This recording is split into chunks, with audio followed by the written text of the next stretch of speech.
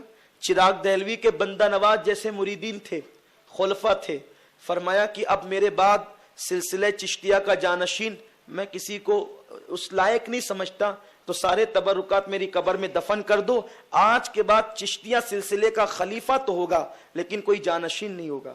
یہاں تو ہر ابا کے بعد بیٹا ہی جانشین ہوگا، چاہے وہ چوری کرے، چماری کرے، جھوٹ بولے، غیبت کرے، رمضان شریف میں روزہ رکھے نہ رکھے، جو دل میں ہے بس وہی جانشین ہوگا. یہ کیا لگا رکھا ہے؟ اور نتیجہ یہ ہے کہ اب جھگڑے چلتے ہیں جانشینی پر، کیس ہوتے ہیں، کباڑے ہوتے ہیں. یہ کیا ہے؟ قبروں پر لڑ رہے ہو تم. قبر بھی کوئی لڑنے کی چیز ہے؟ ارے اگر قبر معلوم ہو جاتی تو نہ لڑتے، تم قبر کی تیاری کرتے.